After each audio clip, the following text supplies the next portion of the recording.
Il est 17h à la patinoire d'Evernay, nous sommes à 2h45 du début de la rencontre. C'est l'heure pour Martin d'installer les caméras du programme Iceberg qui permet d'analyser en détail le jeu des Aigles. On peut analyser la performance de l'équipe, mais aussi la performance des joueurs individuellement, le temps de jeu, le nombre de passes, le nombre de shoots, le nombre d'entrées de zone, de pertes de puck, etc.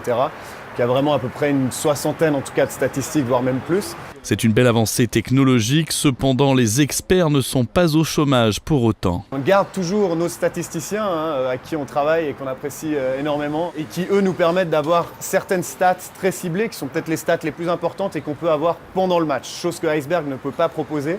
Les statistiques d'Iceberg sont disponibles uniquement le lendemain. Le Genève Servette est le seul à utiliser ce programme avec Fribourg-Gotteron dans le championnat suisse. Le système est tout récent. Première saison, on teste un petit peu, on voit quelles sont les possibilités du système et ce qui sera intéressant pour nous, c'est de voir comment transformer tous ces chiffres pour vraiment qu'il y ait une utilisation concrète derrière. C'est déjà le cas avec pas mal d'entre eux, mais de vraiment pousser le système, d'aller plus loin avec ce système-là en fait. Je vais avoir directement la séquence en relation avec ce qui s'est passé. Donc là, c'était un shoot au goal.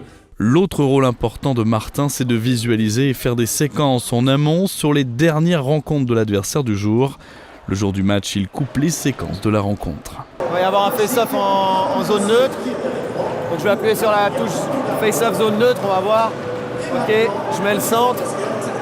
Et là, il va apparaître ici sur mon écran. Et si je clique dessus, immédiatement, je peux revoir le face-off en fait. Donc hop, on a de nouveau le face-off. Et je peux revoir l'engagement immédiatement. Et c'est ça qu'on va utiliser au post, c'est toute cette architecture de tag que je mets sur le film au fur et à mesure. Je vais découper le match au fur et à mesure qu'il se passe. Donc j'ai un grand tableau avec une soixantaine de tags, donc des séquences de jeu, où par exemple on va parler d'une entrée de zone, d'une sortie de zone, d'un forecheck en zone offensive, toutes des séquences de stratégies de jeu différentes. Et au fur et à mesure que ça se passe dans le match, moi je vais cliquer sur le bouton. Donc sur la vidéo, il y aura un petit tag qui va dire là il s'est passé ça.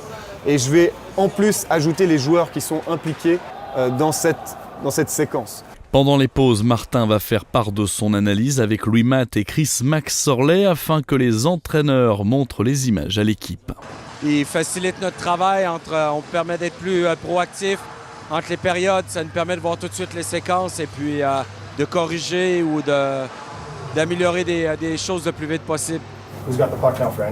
La suite pour le coaching vidéo serait de voir directement les vidéos depuis le banc pendant la rencontre.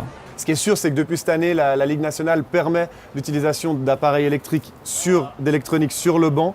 Donc cette possibilité-là nous est offerte. Moi, je pense qu'à moyen terme, c'est le but d'avoir ça interactivement sur le banc. Et puis, mais déjà avec Martin, on fait de l'interaction et des fois je vois des trucs sur la glace et puis j'ai juste à le biper en haut. Après la rencontre, Martin devra encore compiler les séquences intéressantes du match pour le débriefing vidéo avec l'équipe lundi matin.